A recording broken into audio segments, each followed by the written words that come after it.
Kamu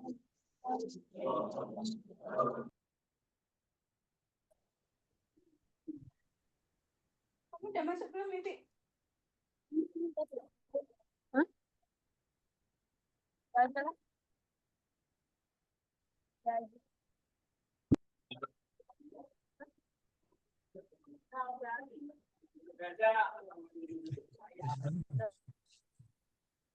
Dari sini apa PKM ke kelompok memang kelompok ini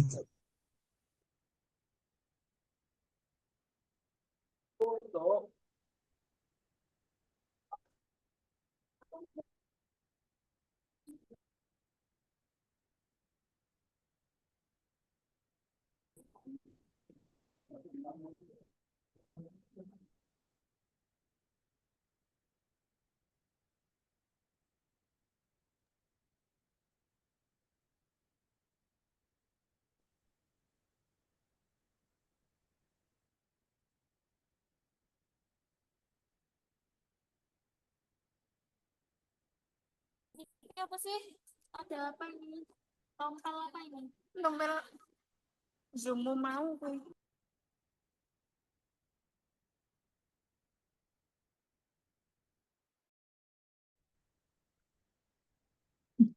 Lagi neng kampus lah iya. Tunggu.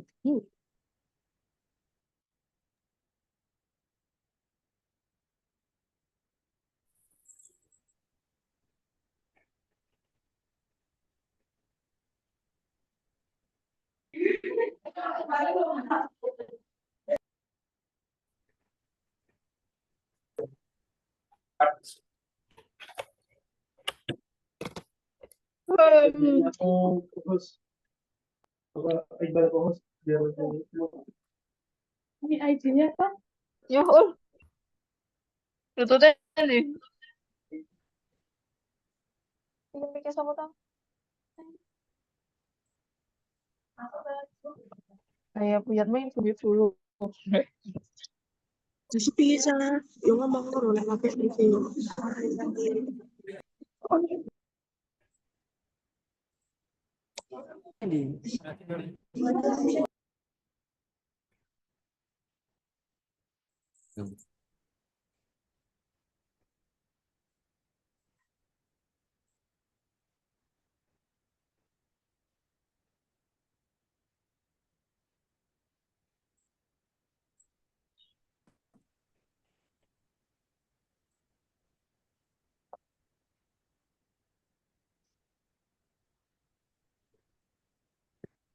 Belum.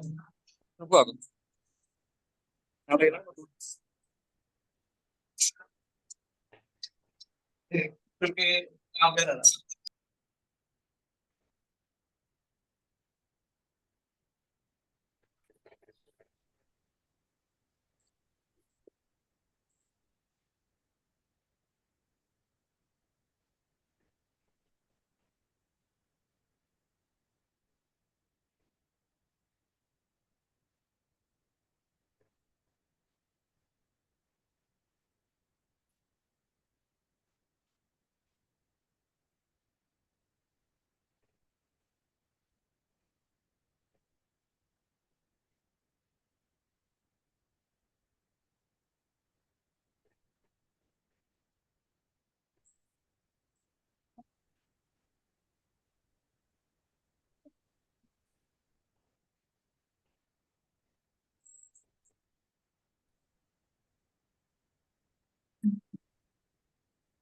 Sini bisa beli lift masuk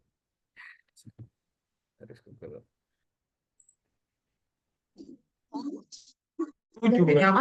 Lihat nih. Berapa ya?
Ya, izin dimulai ya. Assalamualaikum warahmatullahi wabarakatuh. Waalaikumsalam warahmatullahi Warahmatullahi wabarakatuh. Ya, salam sejahtera untuk kita semua. Yang saya hormati Direktur Kemahasiswaan Universitas Amikom Yogyakarta, Ibu Suyatmi SM. Yang kami hormati Bapak Ibu Kaprodi yang sudah hadir juga dalam acara pagi hari ini. Yang saya hormati narasumber Bapak Wahyu Sukestiastama. Ya, beliau ini salah satu dosen aplikasi di kampus kita dan salah satu reviewer PKM nasional ya. Jadi nanti rekan-rekan yang hadir hari ini itu pasti akan mendapatkan tips and trick untuk bisa lolos pendanaan PKM 2026. Ya, jadi di PKM ini bukan hanya tentang proposal dan pendanaan, tetapi tentang keberanian rekan-rekan untuk bisa menuangkan ide, ya untuk selalu mau bekerja dalam tim serta konsisten untuk berproses sehingga tuntas. Banyak karya besar yang lahir dari ide sederhana, namun dikerjakan dengan serius. Melalui kegiatan ini diharapkan nanti rekan-rekan semakin bisa percaya diri untuk bisa mencoba dan maju ke PKM 2026 dan bisa lolos semuanya ya. Langsung saja mungkin kita masuk ke acara yang pertama, yaitu sambutan dari Direktur Kemahasiswaan, Ibu Suyatmi SMM, disilakan. Oke, terima kasih Bu Sarasita. Apakah suara saya kedengaran? Kedengaran Ibu. Ya, kedengaran Ibu. Oke. Siap. Bismillahirrahmanirrahim. Assalamualaikum warahmatullahi wabarakatuh. Waalaikumsalam warahmatullahi Warahmatullahi wabarakatuh. Waalaikumsalam warahmatullahi wabarakatuh. Yang kami hormati, cintai, dan banggakan teman-teman mahasiswa Amikom Yogyakarta, Creative People. Terima kasih sudah hadir di Zoom ini. Dan mohon maaf undangannya sangat mendadak ya, tetapi panjenengan semua itu sangat antusias sekali mengikuti kegiatan ini. Bahkan ada yang satu akun Zoom bisa beramai-ramai ya, di Ilham Wahyudi itu. Kemudian yang kami hormati juga Bapak Ibu Kaprodi dan calon dosen pembimbing yang sudah hadir di Zoom ini. Tadi beberapa Sekprodi, dosen, Kaprodi itu sudah hadir di sini. Terima kasih atas kehadirannya. Dan juga tak lupa narasumber kita yang sudah malam melintang di dunia program kreativitas mahasiswa, Bapak Wahyu Sukestiastama, ya, yang saat ini sedang S3 di UGM, dan juga tadi sudah di-spill oleh Bu Sita ya, beliaunya juga pembimbing PKM mahasiswa dan juga reviewer PKM nasional. Nah, bimbingan Pak Wahyu, alhamdulillah di tahun 2017 itu masuk ke Pekan Ilmiah Mahasiswa Nasional ya, PIMNAS, dan satu-satunya selama Amikom umurnya mau 31 tahun. Semoga dengan sosialisasi ini nanti akan menorehkan prestasi kembali, Amikom masuk ke Pekan Ilmiah Mahasiswa Nasional. Dan juga di tahun ini masing-masing prodi di Amikom Yogyakarta itu ada kinerja utama, yaitu keterlibatan, saking semangat ya, keterlibatan dosen membimbing program PKM dan juga keterlibatan mahasiswa atau keikutsertaan mahasiswa mengikuti program kreativitas mahasiswa ini. Teman-teman semuanya, Amikom mengikuti program PKM ini itu sejak Amikom masih STIMIK. Kira-kira tahun 2009-2010-an itu Amikom sudah mengikuti program kreativitas mahasiswa ini. Dan program PKM ini adalah program yang paling bergengsi. Salah satu ya, masih ada salah duanya itu ya, program bergengsinya itu adalah P2MB. Salah duanya ya. Ini salah satu program bergengsi di Dikti, itu adalah program kreativitas mahasiswa. Semua kampus di Indonesia itu pada berlomba-lomba ya berlomba-lomba mengikuti program ini. Bahkan ada kampus ya yang di Jogja yang saya tahu itu saat ini sudah di tahap penyusunan proposal. Nah, karena saya tahu dari kampus lain sudah pada effortnya luar biasa, makanya Amikom juga harus cepat-cepat gitu loh. Nah, akhirnya sebelum UAS ini kami jadwalkan untuk diadakan sosialisasi, kemudian teman-teman nanti eh, mulai mencari ide yang baik yang kayak apa nanti akan di-spill oleh Pak Wahyu gitu ya. Dan juga mencari tim. Nah, apabila ternyata nanti teman-teman kesulitan dalam mencari tim, nanti bisa menghubungin kami untuk kami bantu cari jodohnya. Nah, bahkan dulu pernah kita ada program eh, penjodohan ya, penjodohan. Jadi kalau untuk teman-teman yang belum dapat tim itu menghubungin kami atau nanti melalui grup, kemudian teman-teman nanti bilang di grup siapa yang belum dapat tim, kami lagi butuh tim yang speknya bla bla bla bla. Nanti ada teman yang tertarik kemudian menghubungin teman yang sedang mencari tim. Jadi kayak open recruitment tim gitu ya. Nanti ada grupnya, teman-teman setelah presensi ya nanti sepertinya bisa masuk atau join di grup WA untuk teman-teman yang akan mengikuti program kreativitas mahasiswa ini. Dan alhamdulillah juga di tahun 2025 kemarin produk mahasiswa Amikom yang juara program P2MB itu awalnya juga mengikuti program kreativitas mahasiswa gitu nih Pak Wahyu ya. Dulu satu-satunya di tahun 2023 sepertinya ya. Itu satu-satunya dari Amikom yang lolos PKM bidang kewirausahaan. Setelah 2 tahun dijalankan bisnisnya, itu dia ikutkan di program P2NB dan alhamdulillah di tahun 2025 menjadi juara 1 ya kategori bisnis digital. Gitu nggih. Nah, terkait dengan apa dan bagaimana PKM itu nanti akan disampaikan oleh narasumber yang sudah sangat berpengalaman yaitu Pak Wahyu. Oke, demikian. Selamat mengikuti kegiatan ini dan nanti minta tolong untuk ditindaklanjuti. Dan juga kami juga sudah membuat timeline-nya, nanti teman-teman bisa minta tolong dikerjakan sesuai dengan timeline yang sudah kami tentukan. Harapannya Amikom bisa lebih siap sebelum PKM diktinya itu dibuka. Gitu, nggih. Karena persyaratannya harus ada seleksi internal terlebih dahulu sebelum disubmit ke Filmawa Dikti.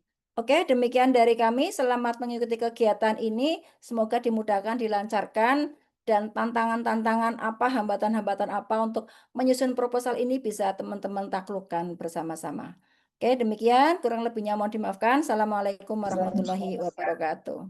Waalaikumsalam warahmatullahi wabarakatuh. Ya, terima kasih Bu Yatmi atas sambutan arahan dan semangatnya untuk rekan-rekan di sini semua ya. Nah, langsung saja kita masuk ke acara inti ya, yaitu sosialisasi PKM 2026 kepada Bapak Wahyu, dipersilakan Pak.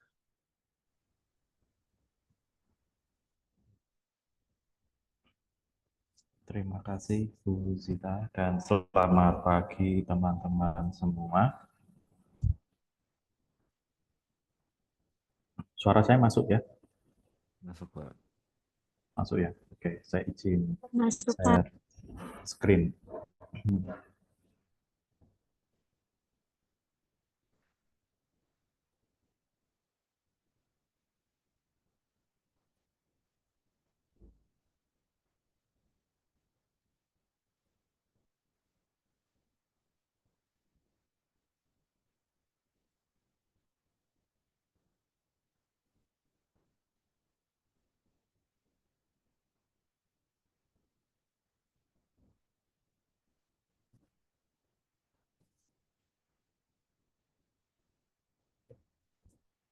Sudah tampilkah teman-teman? Sudah, Pak. Sudah, Pak. Sudah, Oke. Pak. Ya, selamat pagi. Ini pesertanya luar biasa ya, 300 ya. Oke, Sebelumnya, perkenalkan saya Wahyu Sugestiastuti Putra, saya dosen dari Prodi Teknik Komputer. Nah, pada kesempatan kali ini kita akan sedikit mengenal terkait dengan program kreativitas mahasiswa. Nah, untuk teman-teman sebelumnya ada yang sudah pernah mengikuti program kreativitas mahasiswa? Atau masih baru semua ini? Belum, Pak. Belum pernah, Pak. Belum pernah ya? Oke. Sudah. Jadi kita mulai dari apa itu program kreativitas mahasiswa ya. Nah, program kreativitas mahasiswa itu pada intinya ini ada suatu program yang diselenggarakan oleh Belmawa Kemendikti ya kalau sekarang untuk menampung ide-ide kreatif mahasiswa agar menghasilkan karya-karya yang bermanfaat dan berdampak langsung. Jadi di sini permasalahannya itu ada 10 poin ya kalau di tahun 2025 ya, terkait dengan permasalahan kemandirian pangan energi, air, kesehatan gizi masyarakat, pencegahan pemberantasan korupsi, kemiskinan, narkoba, kemudian penguatan pendidikan, sains dan teknologi, penguatan kesetaraan gender, pelestarian lingkungan, pemerataan ekonomi, dan seni budaya. Nah, ini adalah 10 tema besar permasalahan yang membutuhkan solusi dari teman-teman semua. Indonesia itu kan dari Sabang sampai Merauke gitu kan. Teman-teman juga berasal dari berbagai daerah, tidak hanya Yogyakarta kan. Nah, di lingkungan teman-teman tempat asal tentu permasalahannya akan berbeda. Misalkan di daerah Jawa Timur mungkin akan berbeda dengan Jawa Tengah dan seterusnya. Nah, permasalahan-permasalahan seperti ini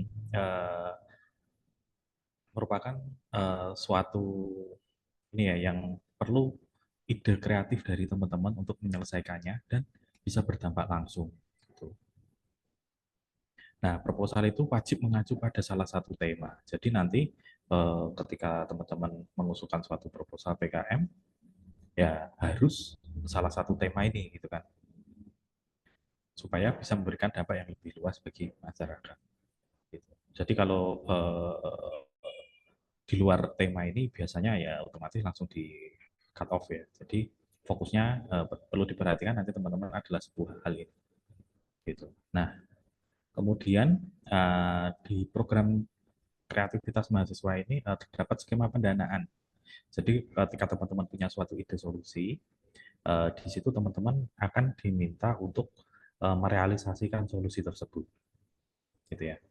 Nah, nanti ada skema pendanaan, itu ada 8 buah, yaitu yang pertama riset eksakta dan riset humaniora. Nah, nanti akan kita lihat lebih dalam apa itu skema pendanaan riset. Kemudian yang ada karya cipta, karya inovatif. Ini adalah nanti teman-teman buat suatu prototipe atau produk siap pakai untuk menyelesaikan masalah yang salah satu dari 10 masalah utama tadi. Kemudian bisa juga teman-teman membuat suatu kegiatan kewirausahaan untuk produksi barang atau jasa untuk menyelesaikan 10 permasalahan utama tadi. Itu nanti bisa masuk ke skema pendanaan PKM kewirausahaan. Kemudian di situ juga nanti ada skema pengabdian kepada masyarakat dan penerapan iptek. Jadi teman-teman juga bisa langsung menerapkan inovasi atau ide teman-teman ke mitra kegiatan, baik itu untuk pengabdian pada masyarakat, itu untuk mitra yang non produktif, dan penerapan iptek untuk mitra atau pelaku usaha. Gitu. Nah, kemudian apakah semua harus direalisasikan dalam bentuk barang yang berwujud, gitu kan? Ya, tidak harus. Yaitu nanti ada yang namanya video gagasan konstruktif, teman-teman. Jadi ide teman-teman tersebut direalisasikan dalam bentuk video sosialisasi solusi, gitu kan, untuk penyelesaian masalah. Nah, selain skema 8 itu, nanti ada 2 skema insentif, yaitu PKM gagasan futuristik tertulis. Jadi teman-teman membuat suatu konsep solusi dari salah satu 10 permasalahan utama tersebut dalam bentuk tulisan. Dan itu bersifat futuristik. Futuristik itu artinya suatu konsep yang memerlukan waktu yang sangat lama untuk menyelesaikannya.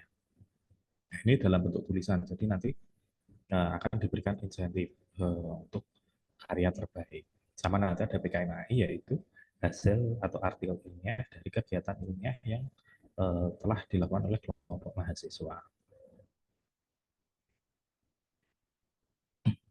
Nah, terkadang ketika teman-teman untuk baru pertama kali, ketika kita mengusulkan ide, kemudian kita nanti mendapat pendanaan, terus luarannya apa gitu kan? Luaran dari kegiatan itu nanti yang pertama itu adalah laporan kemajuan, kemudian laporan akhir, dan akun media sosial. Itu semua wajib ya. Jadi teman-teman diminta seperti itu. Kemudian kalau untuk jenis-jenis PKM nanti ada yang lebih spesifik seperti untuk riset dan RSH itu artikel ilmiah. Kemudian kewirausahaan itu yang penting ada buku dokumentasi produk dan aktivitas usaha. Kemudian buku pedoman mitra untuk PKM-PM dan PI, sama untuk PKM Karsa Cipta itu ada prototipe atau produk fungsional. Untuk karya inovatif itu adalah produk fungsional skala penuh atau yang bisa langsung dipakai dan ada dokumen teknisnya. Sedangkan PKK itu adalah video YouTube. Nah, jadi yang perlu diperhatikan adalah luaran ini, gitu ya. Jadi kalau dulu ada pertanyaan dari mahasiswa, kalau kita mengusulkan suatu proposal kewirausahaan, kemudian didanai, ternyata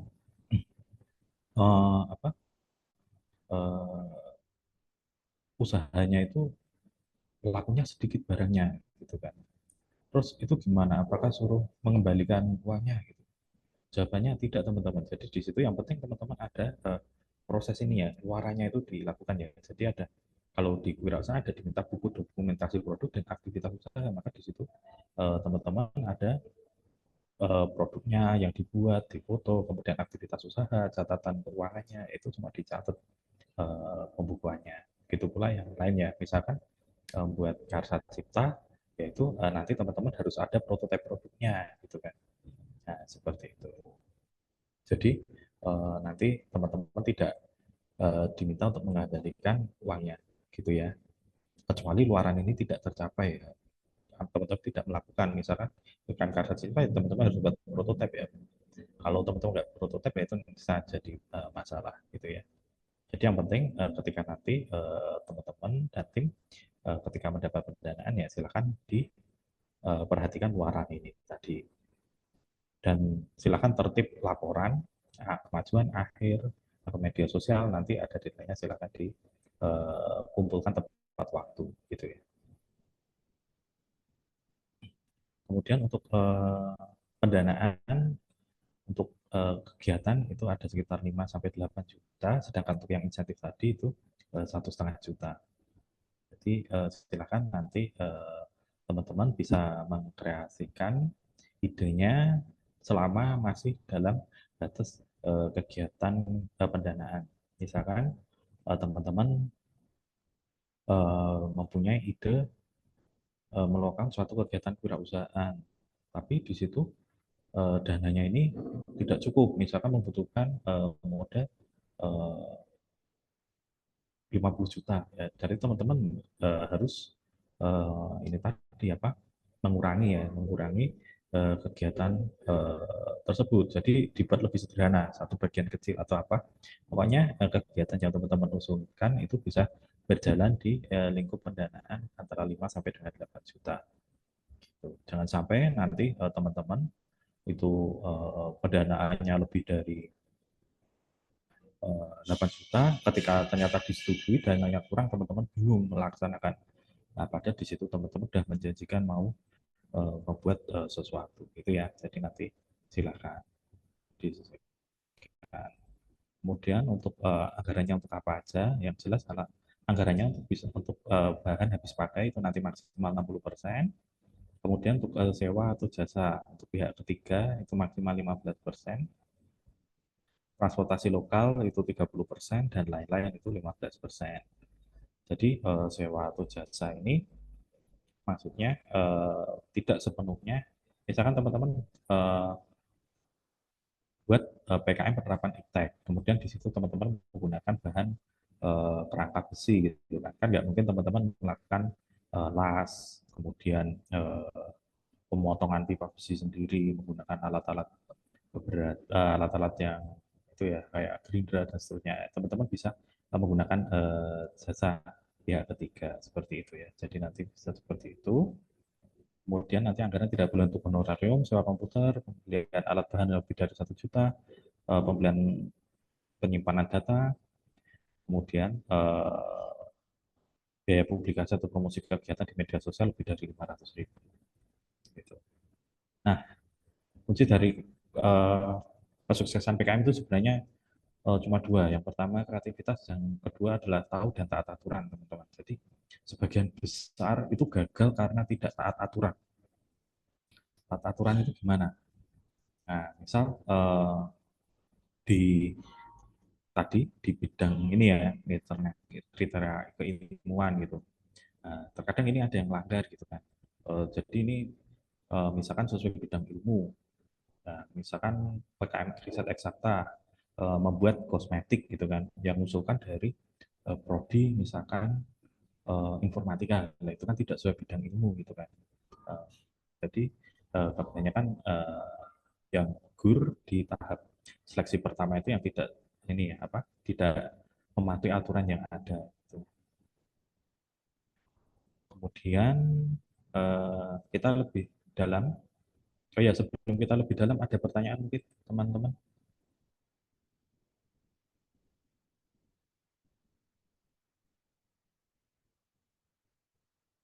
Ya ada ya? Oke.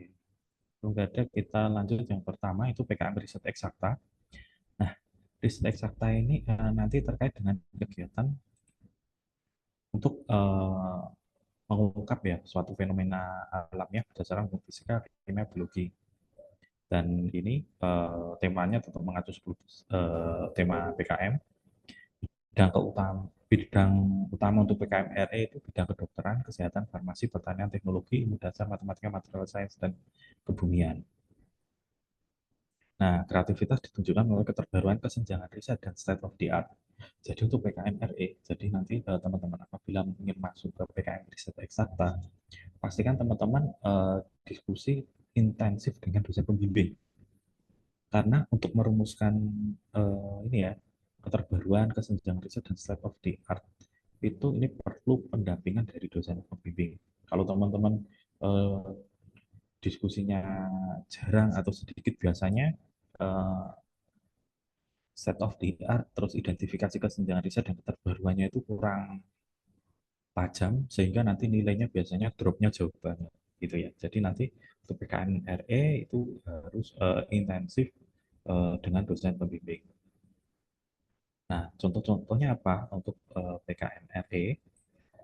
Contohnya misalnya ini penerapan long term memory dalam prediksi curah hujan untuk klasifikasi kekeringan berdasarkan standar precipitation index di Kabupaten Ilir. Nah, masalahnya apa dari ini? Yang pertama ini ya, kekeringan ya. Jadi masalah klasifikasi gitu kan, kekeringan. Nah, kembali ke tema besar tadi ada kan untuk kekeringan itu berarti dia masuk di kategori ini ya, kemandirian. Kekeringan berarti terkait dengan air ya. Kemudian kalau kering, produksi pertanian menurun terkait dengan kemandirian pangan, maka ada salah satu tema lingkup ini gitu ya. Kemudian contoh yang kedua ada studi potensi kegempaan di daerah Sunda Megatera sebagian selatan dengan pendekatan modelan data pergerakan bumi atau interseismic deformation. Nah, ini contoh studi potensi kegempaan. Tentu ini dilakukan oleh teman-teman dari prodi yang terkait dengan kebencanaan ya. Bisa jadi kalau kita dari prodi geografi misalkan, itu bisa melakukan riset ini. Tapi teman-teman dari prodi seperti misalkan teknik komputer untuk melakukan ini studi, yaitu tidak bisa karena tadi di aturannya itu sesuai dengan lingkup keilmuan tim pengusulnya. Seperti itu. Kemudian ada contoh lain lagi, ada potensi bakteri dan sedimen makro sebagai agen biodegradasi limbah plastik low density polyethylene di wilayah Teluk Benua, Bali. Nah, ini teman-teman, nah, di Amikom tidak ada yang perlu terkait dengan ini ya, lingkungan ya. Jadi tidak bisa kita usulkan ide yang terkait dengan lingkungan seperti ini. Jadi nanti kalau teman-teman mau masuk ke PKMRE silakan sesuaikan permasalahan dengan kepakaran ya, kepakaran pengusul dan dosen pendamping.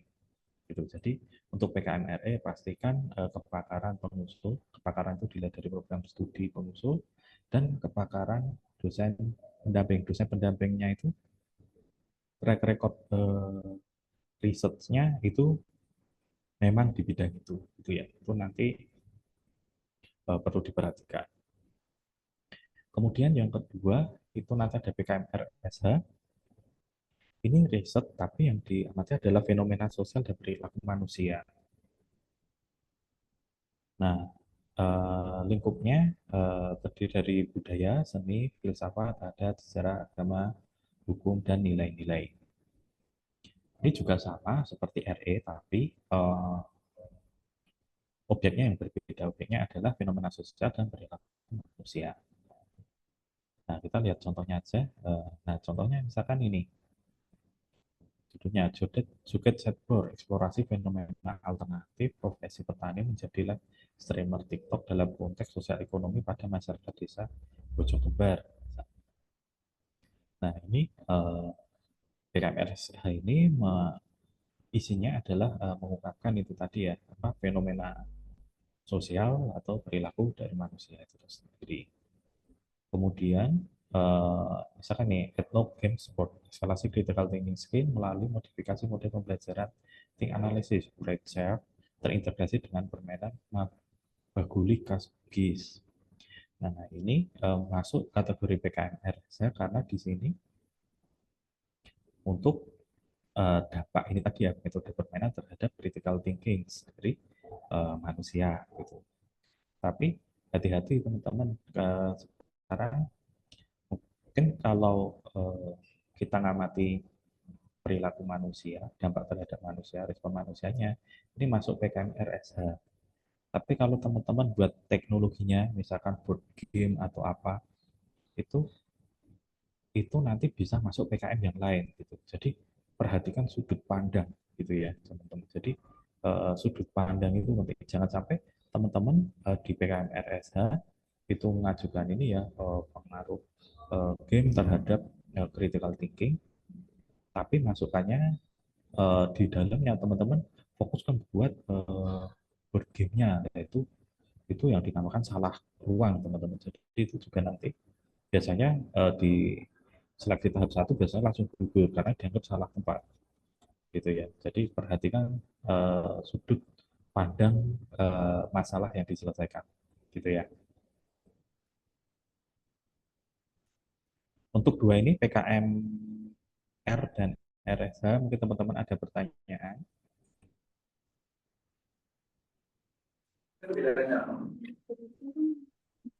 Ya, silakan kalau ada yang mau tanya. Polda ketua di Masih. Ya, ini saya bilang Polda saja.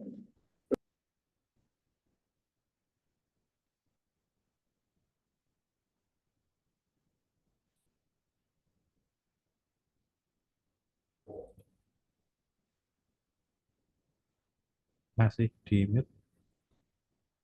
Kalau ada pertanyaan? Kalau enggak, kita lanjut ke berikutnya. Jadi karena di sini bidang PKM itu ada 10 atau 11, nanti mungkin per kelompok kita langsung biar tidak bingung ya, banyak nanti kita di tengah-tengah bisa langsung tanya gitu ya. Oke. Oke, kalau enggak ada untuk PKM riset, sekarang kita masuk ke PKM selanjutnya yaitu PKM kewirausahaan. Nah, PKM kewirausahaan ini dia itu merealisasikan ide kreatif produk, itu baik barang atau jasa sebagai cikal bakal usaha mandiri. Nah, ini fokus pada solusi inovatif dengan program prioritas.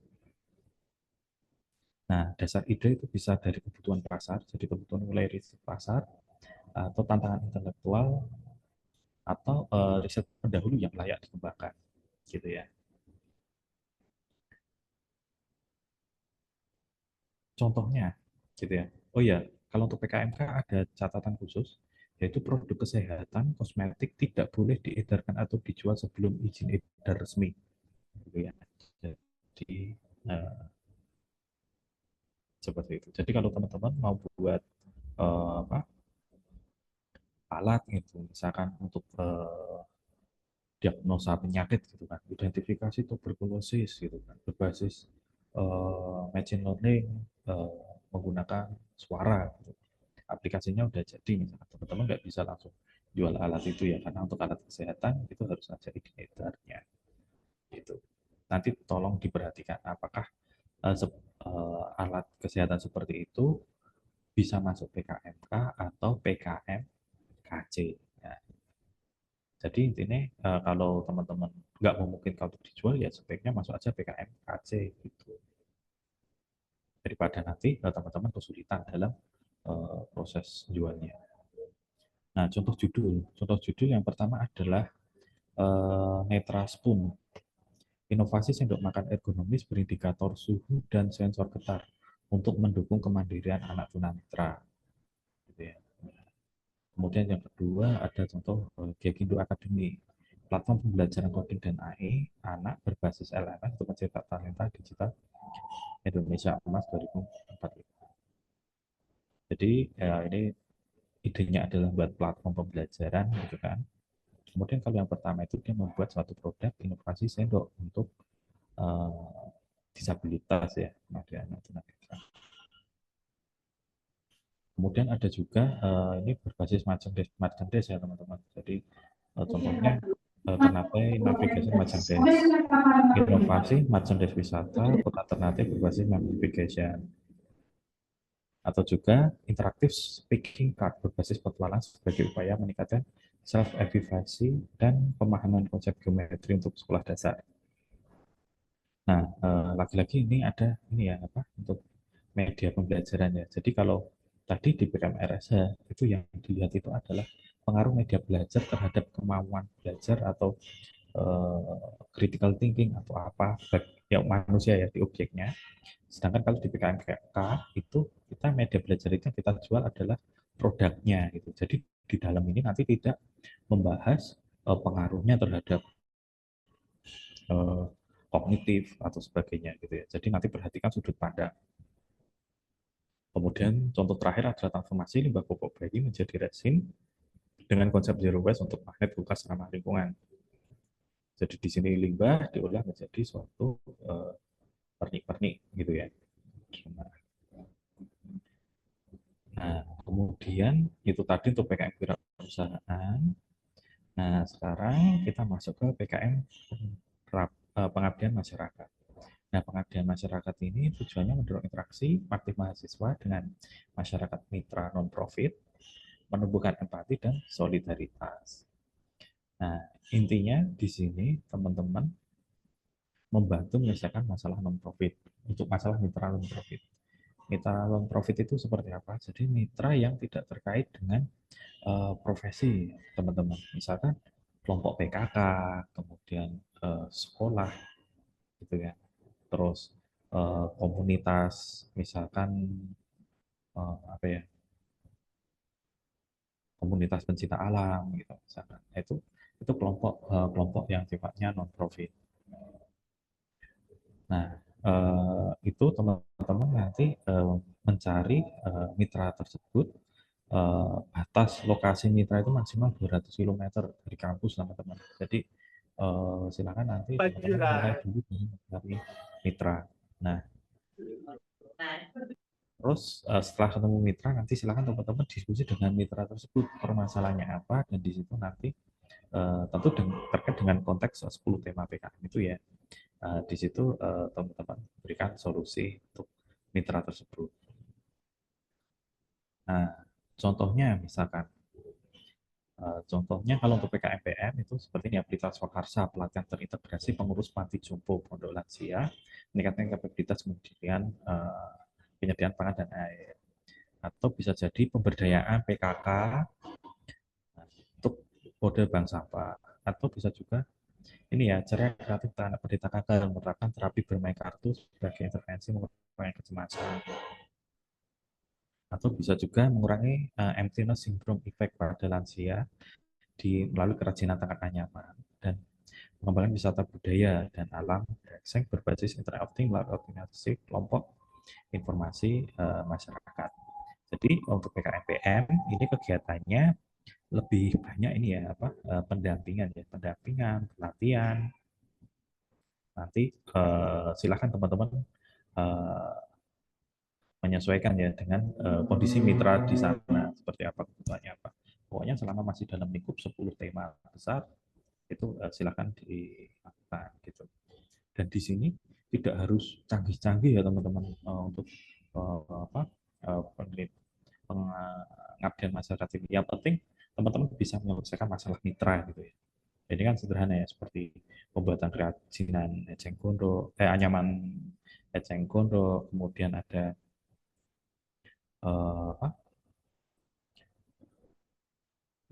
bank sampah itu kan sebenarnya sudah banyak yang dilakukan, tapi mungkin kondisi di tempat mitra yang teman-teman jadikan mitra di sana itu belum ada, sehingga teman-teman bisa menerapkan di situ untuk bantu menyelesaikan solusi di sana. Gitu. Kemudian berikutnya adalah PKMPI. Nah ini mendorong mahasiswa berinteraksi aktif dengan mitra profit. Jadi kalau tadi untuk mitra profit, ini mitra profit. Mitra profit itu biasanya terkait profesi ya teman-teman. Jadi untuk tujuannya itu meningkatkan produktivitas atau mempercepat proses atau bisa juga mengurangi limbah, gitu. Pengolahan limbah seperti itu. Pokoknya semua masalah yang ada di mitra profit ya atau yang produktif itu. Ini juga sama, lokasi mitra maksimal 200 km ya dari kampus. Nah, contohnya, misalkan ini, Fitkoi berbasis SP32 dan IoT sebagai sistem otomatis manajemen pakan ikan. Nah, sistem otomatis pakan ikan ini kan sebenarnya juga udah banyak ya teman-teman, kalau mau buat tutorial di internet juga banyak gitu kan. Nah, tetapi di situ untuk case pada mitra singgah koi farm ini, rumah singgah koi farm ini, mitra ini masih menghadapi masalah seperti itu. Jadi teman-teman bisa membantu menyelesaikan masalah mitra tersebut dengan sistem otomasi manajemen pakan. Kemudian ada juga pengembangan sistem customer relationship management dan integrasi dengan digital marketing untuk meningkatkan loyalitas konsumen UMKM. Ada juga pengendalian hama padi sawah dengan speaker frekuensi tinggi dan lampu UV. Itu juga bisa. Kemudian integrasi aerasi berbasis panel surya dan mekanisme oksigenasi fine bubble untuk optimasi produksi lele di konten lele farm dan seterusnya gitu ya. Jadi nanti tergantung permasalahan di mitra itu seperti apa. Yang penting solusi dari teman-teman itu menyelesaikan masalah itu. Kemudian berikutnya ada, untuk PKMPI dan PKMPM, apakah ada pertanyaan teman-teman? Ya, monggo rekan-rekan jika ada yang mau bertanya, manfaatkan ya kesempatan hari ini. Oke, ini ada yang bertanya Pak Wahyu di chat. Oke. Dalam PKM diperbolehkan mengembangkan produk teknologi atau itu dengan mengambil referensi dari luar negeri seperti Cina misalkan Renault atau Douyin selama ada inovasi dan pengembangan. Dan apakah PKM wajib dikerjakan secara berkelompok? Nah, jadi teman-teman boleh ya mengadopsi teknologi misalkan di negara lain dia dengan konsep ini ya, dan kemudian teman-teman ingin mencoba menerapkan di Indonesia tentu dengan penyesuaian tertentu, nah itu boleh dilakukan gitu ya. Kemudian PKM apakah wajib dikerjakan berkelompok atau individu? harus dikerjakan berkelompok teman-teman. Jadi nanti karena PKM itu adalah suatu kegiatan tim kelompok ya harus dikerjakan secara berkelompok gitu. Tapi konsep ide itu tadi bisa berasal dari satu mahasiswa, misalnya satu mahasiswa kemudian punya ide besar, kemudian dia meng-hire teman mahasiswa yang lain untuk support kegiatan tersebut. Misalkan mahasiswa punya ide untuk mengembangkan suatu ingin mengusulkan PKMK untuk jual suatu produk, tapi mahasiswa tersebut tidak memahami ilmu untuk marketing, kemudian cara merancang suatu proses bisnis, misal. Nah, mahasiswa tersebut bisa menambah tim dengan meng-hire teman dari misalkan prodi kewirausahaan, kemudian juga dari teman ilmu komunikasi, kemudian bisa nambah juga dari teman-teman ekonomi dan seterusnya. Jadi tim itu ide itu bisa berasal dari diskusi kelompok atau bisa juga dari ide satu teman-teman kemudian untuk merealisasikan mahasiswa tersebut meng-hire beberapa teman dari prodi yang lain supaya idenya tersebut bisa terrealisasi lebih baik. Seperti itu. Mungkin ada tambahan. Apakah tim harus dari satu prodi atau bebas selama masih dalam lingkup kampus? Wah, kalau bisa antar prodi lebih bagus. Jadi untuk tim lebih baik itu lintas prodi, lintas angkatan. Itu yang lebih baik gitu ya. Kemudian untuk pelaksanaan apakah kebutuhan kelompok ditentukan oleh negara atau diputuskan mandiri oleh. Nah, pelaksanaan PKM ditentukan oleh mahasiswa. Jadi pengusul itu adalah kelompok mahasiswa. Dan ketika disetujui, maka yang melaksanakan juga kelompok mahasiswa yang mengusulkan. Seperti itu. Itu ya. Gitu. Ada pertanyaan lagi?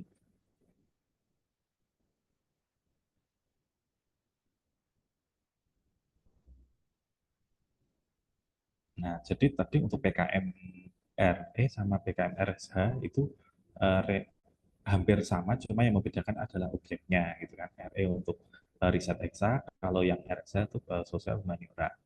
Nah, di sini PKM PM dan PI ini juga hampir sama, yang membedakan adalah mitranya. Jadi kalau PKM PM itu mitranya non profit, kalau PKM PI untuk mitra profit, gitu ya. Nah, kemudian sekarang kita lanjut ke PKM KC, Karsa Cipta. Nah, Karsa Cipta ini, jadi teman-teman PKM ini adalah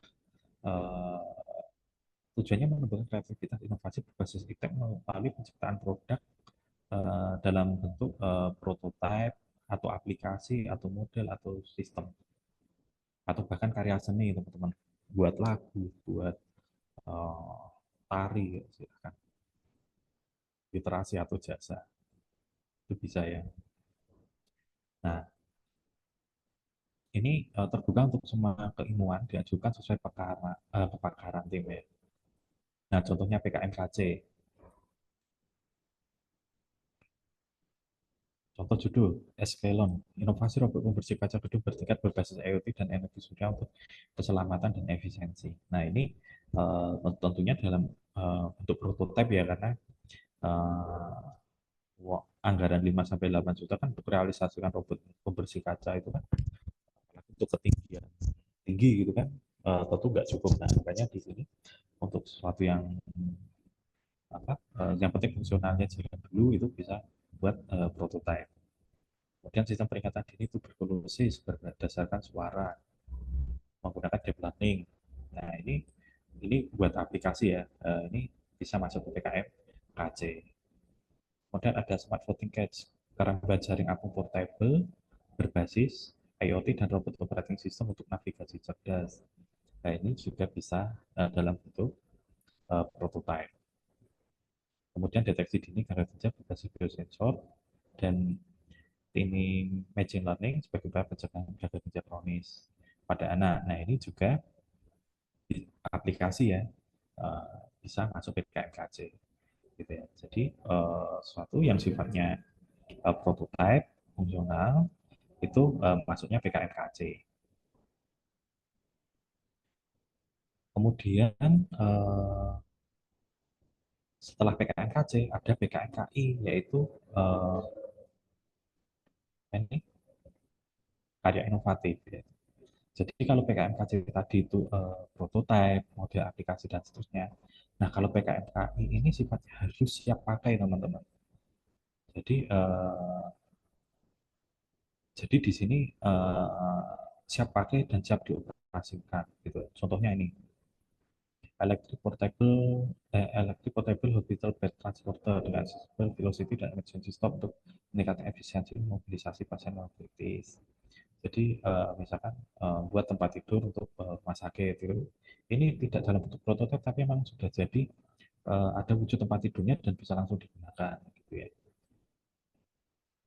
Kemudian inovasi alat diagnosis dini penyakit paru kronis berbasis teknologi forward chaining dan pengolahan data hybrid untuk deteksi cepat.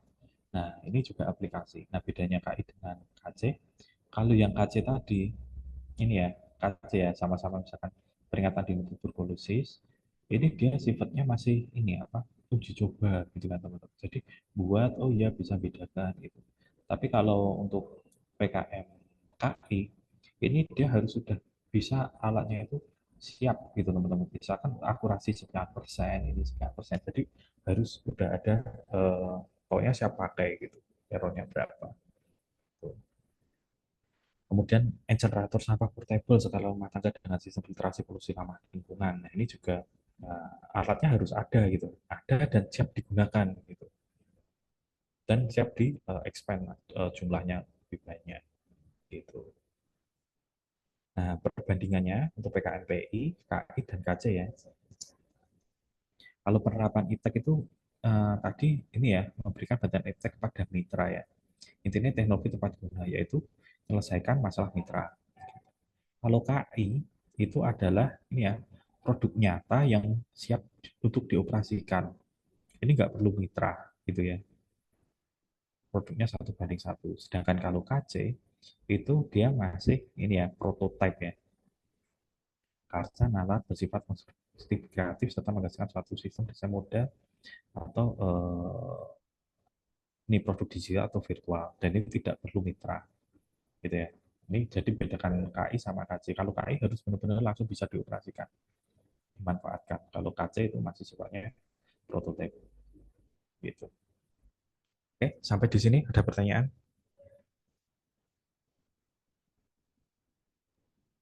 Ya, monggo yang mau bertanya, cocok untuk yang dari prodi FIK ya. Nah, mungkin banyak ketertarikan di PKM ini. Monggo Nah, juga ada produk yang harus bertanya. orisinil.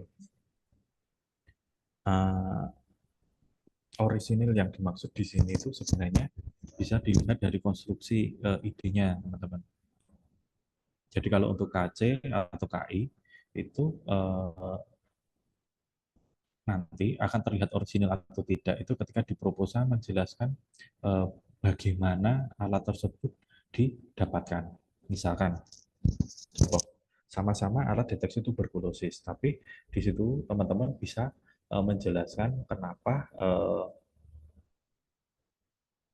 atau apa ya namanya perkembangan deteksi dini tuberkulosis yang sebelumnya sudah ada, kemudian di situ perkembangannya seperti apa, sama deteksi tuberkulosis yang Anda usulkan yang bisa lebih baik dari sebelumnya, itu dasarnya apa. Nah, itu ketika teman-teman bisa menjelaskan itu, maka di situ akan bisa dinyatakan, oh ini ada ide orisinalnya.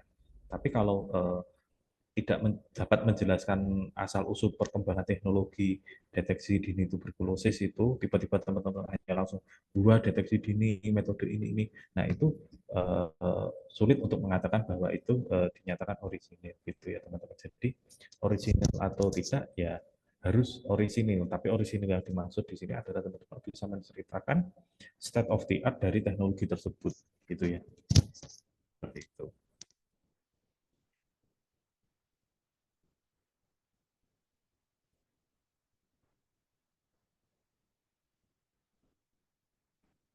Nah, ya ini tadi ada beberapa pertanyaan terkait keanggotaan ya.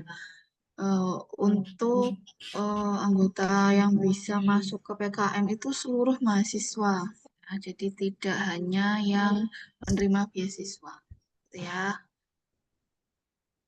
Dan ada pertanyaan lagi nih Pak Wahyu, produk software yang sudah bisa digunakan secara pribadi namun belum bisa untuk semua orang, apakah tetap masuk PKMKI? Ya. Untuk produk software yang bisa digunakan secara pribadi namun belum bisa digunakan untuk semua orang. Nah, kalau produk tersebut sudah siap digunakan, ya bisa langsung masuk PKM KI gitu kan. Untuk apa ya, bisa langsung digunakan gitu kan. Tapi dengan catatan tadi bukan produk yang sifatnya kesehatan atau alat kesehatan ya. Kalau alat kesehatan di situ kan harus ada izin edar dan sebagainya. Jadi kalau terkait dengan alat kesehatan atau alat yang membutuhkan izin edar atau terkait dengan validasinya, lebih baik memasukkan PKM KC. Tapi kalau untuk software yang sifatnya umum gitu kan, itu silakan bisa masuk PKM KI gitu.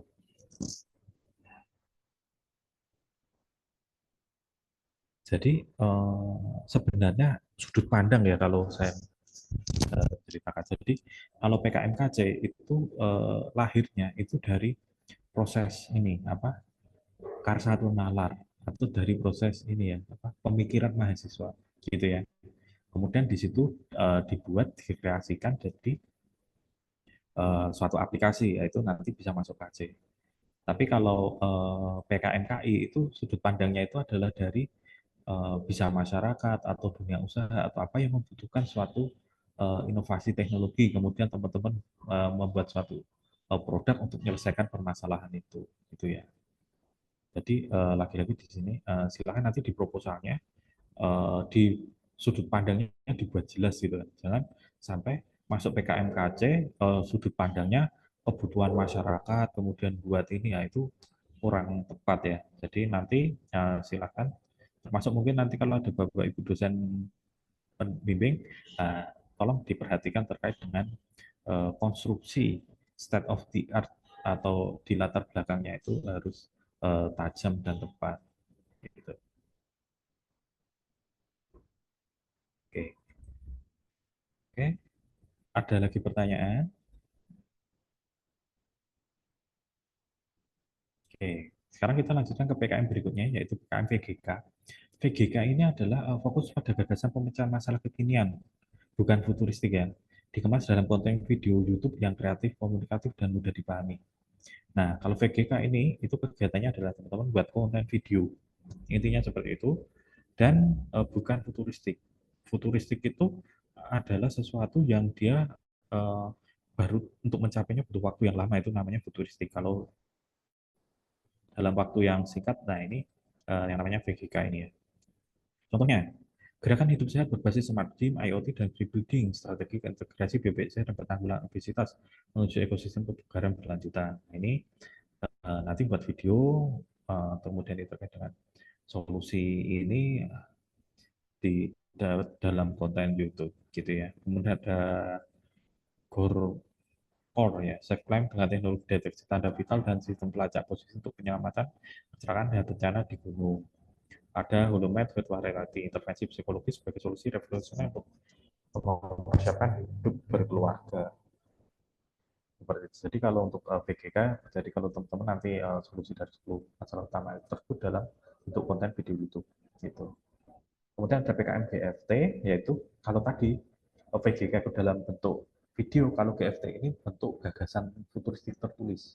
Futuristik itu artinya dia punya sifat visioner dan baru bisa diimplementasikan dalam jangka waktu yang lama, gitu ya. Contohnya, konsep kawasan tahan gempa dengan teknologi magnetic levitation untuk infrastruktur pintar dan resilient.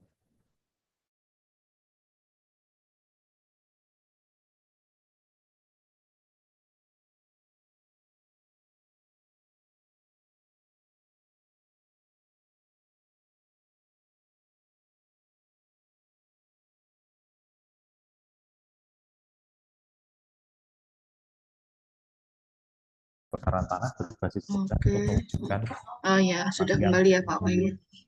Mencegah sengketa tanah. Oke.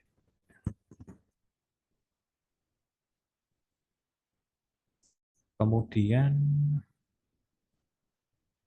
Nah, ini lingkup gagasan untuk PKM. Jadi kalau PKM lainnya itu gagasan berupa produk, metode, atau alat, didukung iptek dan penyelesaian 3-4 bulan.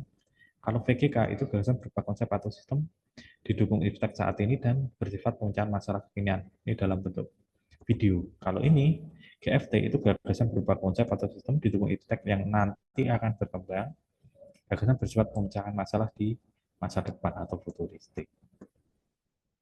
Nah, kurang lebih seperti itu terkait dengan PKM. Mungkin akan kita lanjutkan, mungkin ada pertanyaan.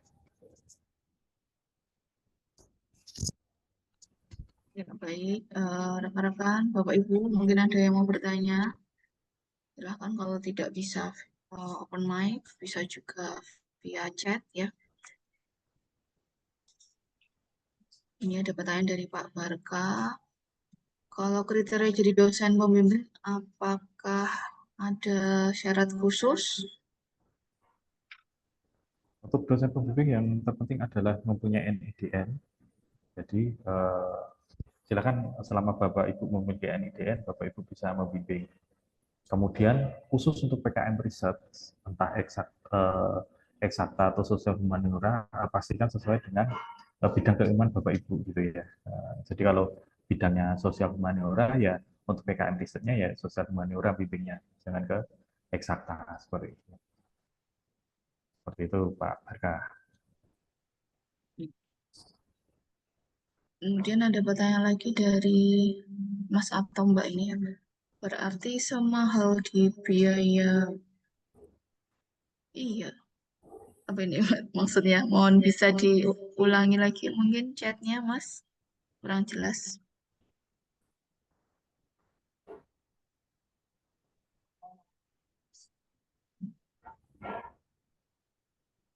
Ya, rekan-rekan yang lainnya monggo silahkan, masih ada waktu untuk bertanya sebelum nanti kita masuk ke pendaftaran ya. Nah, ini untuk produk berbasis AI yang mendeteksi sesuatu, semisal AI-nya sudah bisa berfungsi tapi belum maksimal, apakah masuk kategori prototype atau produk jadi? Kalau dia fungsional udah jalan tapi belum optimal, itu maka dia masuknya prototype ya teman-teman. Jadi kalau produk jadi itu udah diukur sepenuhnya, jadi udah diuji, misalkan akurasinya, validasinya dan sebagainya udah lengkap, itu produk jadi. Tapi kalau di situ baru sebatas fungsional, kemudian baru diuji untuk data yang sifatnya terbatas, yaitu prototype gitu.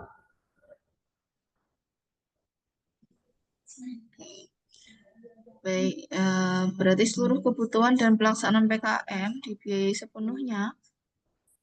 Ya, tapi dengan batasan itu tadi ya, 5-8 juta.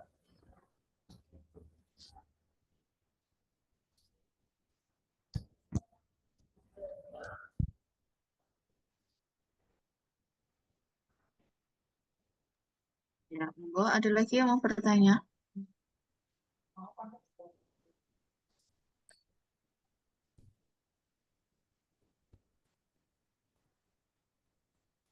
Sekali lagi kami ingatkan ya bahwa mahasiswa yang menerima beasiswa itu wajib untuk mengajukan judul. Jadi besok kami akan buka pendaftarannya. Monggo segera membentuk kelompok ya rekan-rekan. Ini sebenarnya bisa untuk semua mahasiswa, tapi diwajibkan untuk yang penerima beasiswa. Gitu.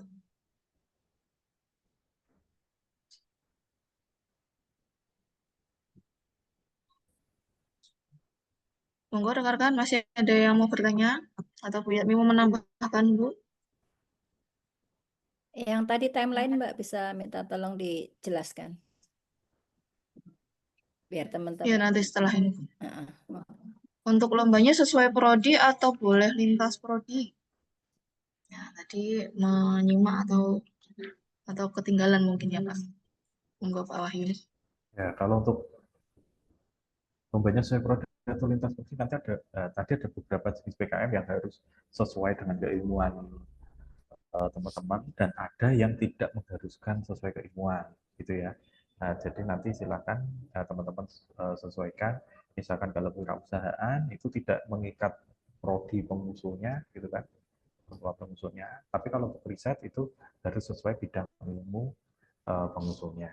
Gitu. Nah, silakan nanti teman-teman cermati kembali terkait dengan kriteria pengusulan program kreativitas mahasiswa. Gitu.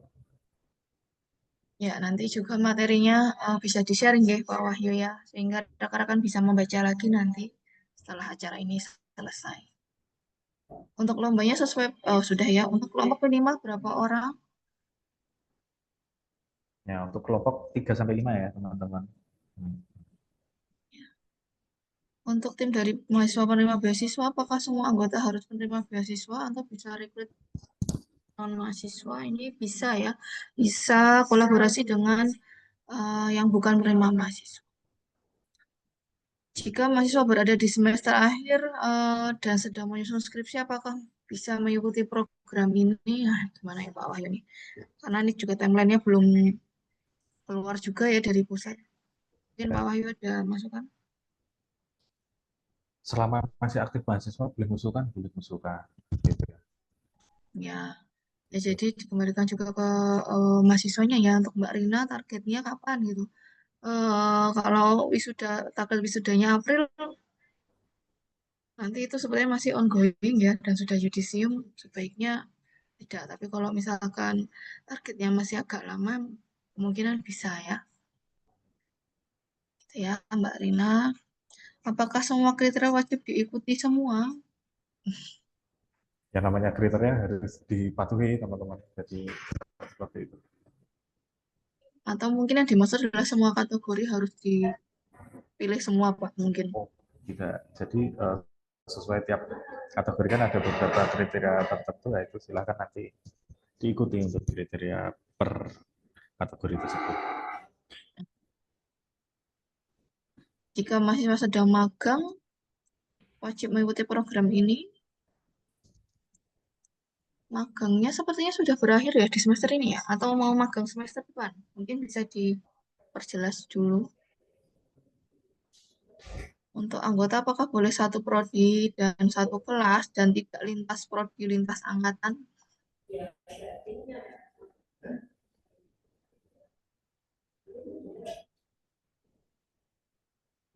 Anggota nanti silakan ini ya, Pak, cek kembali kriteria, ada yang mengharuskan, ada yang tidak mengharuskan. Ya, itu sangat nanti dicek kembali ya. Lebih baik ini kan kolaborasi ya. Jadi ya kalau satu prodi ya paling enggak lintas angkatan gitu loh teman-teman. Atau kalau bisa lintas prodi, lintas angkatan itu bagus gitu. Ya. 3-5 orang itu minimal atau maksimal jumlah anggota dalam kelompok ya, Bapak Ibu? 3 itu minimal, 5 maksimal. Mahasiswa semester akhir lalu terdapat target sidang di bulan Februari atau Maret. Apakah berarti tidak wajib mengikuti? Februari atau Maret itu kemungkinan baru bukaan dari pusat ya biasanya Pak Wahyu ya. Ya, kalau sudah sidang di Februari Maret, kemudian nanti lanjut yudisium, sepertinya ya sudah lulus kalau begitu, sudah tidak aktif lagi nanti.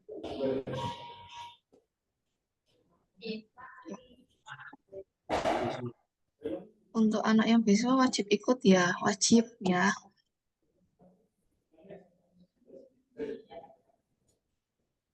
Ada lagi mungkin rekan-rekan yang mau bertanya?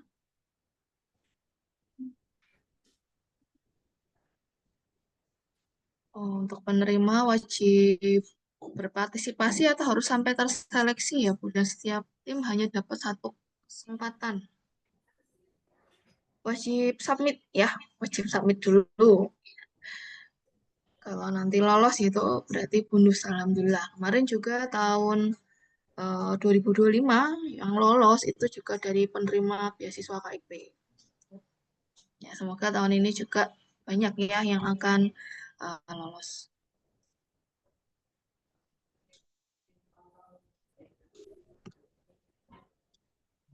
Oke, belum ada lagi pertanyaan.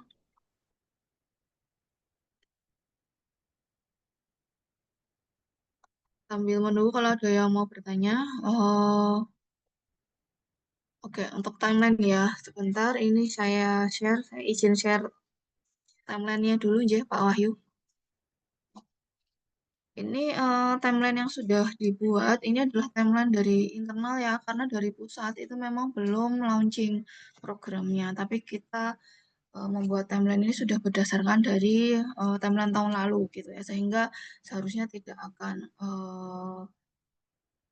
terlalu molor gitu ya dari yang sudah kita. Di sini nanti sebentar, nggak kelihatan. Sosialisasi hari ini, kemudian untuk pendaftaran tim PKM dimulai besok pagi sampai hari Minggu 25 Januari ya. Jadi kurang lebih 1 minggu rekan-rekan bisa kami beri waktu untuk membentuk kelompok, menentukan judul, dan memilih kategori ya. Kemudian nanti bisa didaftarkan di link berikut. Kemudian nanti setelah mendaftar, rekan-rekan nanti bisa ikut bootcamp untuk penulisan proposal. Ini diadakan 3 kali, 27 Januari, 30 Januari, dan 3 Februari. Dan batas upload proposal seleksi internal itu di Minggu 8 Februari 2026. Nah, nanti kami akan melakukan penilaian dan perbaikan. Jadi nanti proposalnya yang masih ada kekurangan akan kami berikan catatan revisinya. Itu periodenya dari 9 sampai 15 Februari. Di 16 Februari nanti rekan-rekan akan kami bagikan akun Simbil Mawa untuk bisa submit ke dashboard pusat ya, dashboard PKM pusat. Diberi waktu sampai dengan 22 Februari. Kemudian nanti validasi dosen pembimbing itu di 16 Februari sampai 22 Februari juga dilanjutkan dengan validasi dari pimpinan PT di tanggal 23 Februari sampai 25 Februari. Jadi ini target dari seleksi internal. Jika nanti sudah ada launching dari pusat, itu nanti akan kami infokan juga. Ya, tapi semoga ini timeline yang sudah dibuat di internal ini masih bisa masuk ke timeline pusat besok ya. Harapan saya seperti itu. Ada pertanyaan mungkin rekan-rekan? Apakah timeline dan link terkait akan diberikan melalui grup? Ya, artinya tidak apa-apa ya Bu, untuk satu kelompok, satu prodi, dan satu kelas. Diutamakan memang lintas prodi dan lintas kelas. Ya.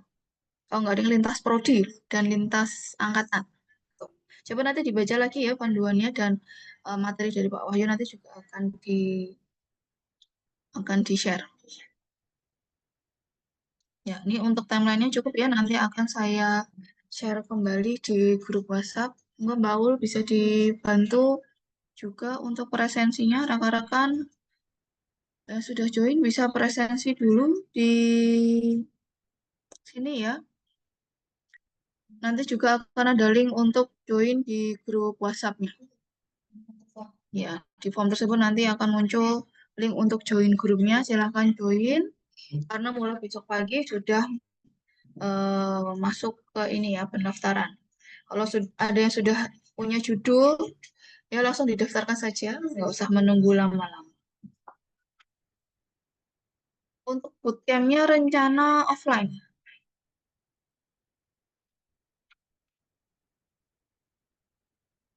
Gitu ya Kak Reza.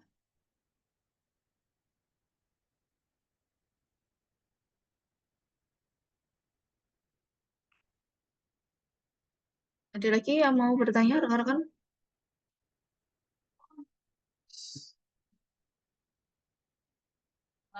Ya, atau mungkin sebelum ditutup ada tambahan lagi dari Pak Wahyu?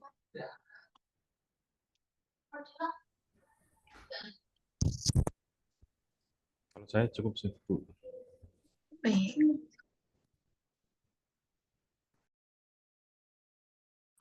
Oke, terima kasih Pak Wahyu. Linknya tidak bisa sebentar ya.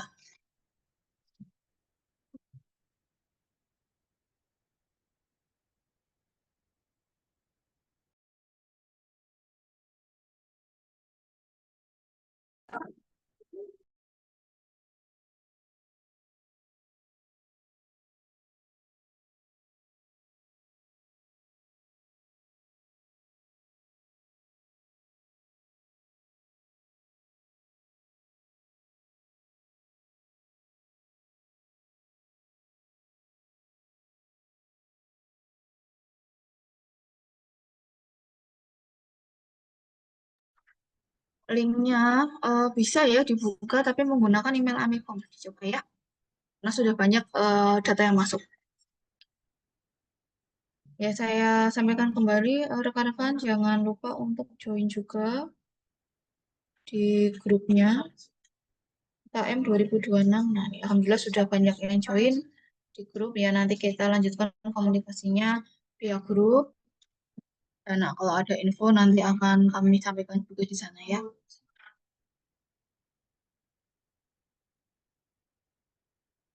Oke, nanti juga akan kami share di grup beasiswa ya untuk yang menerima beasiswa. Itu linknya sudah ada di kolom chat.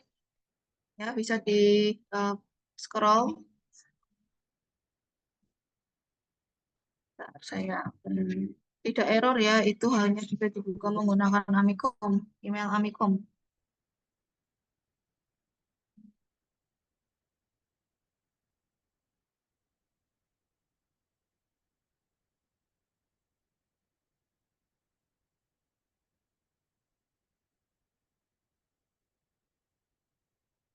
Saya sudah coba untuk buka linknya juga memastikan linknya tidak error.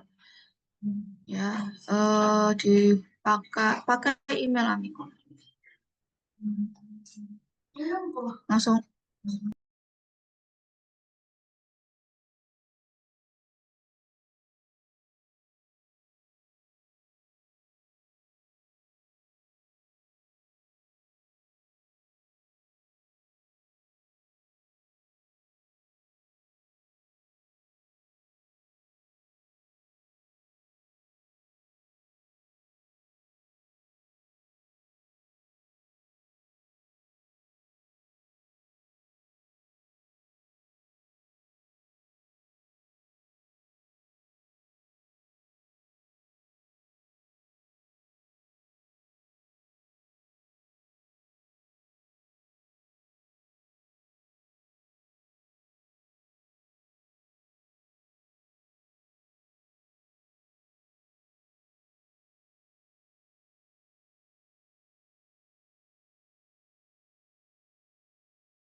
Sebentar ya, untuk yang belum bisa masuk ke link presensi.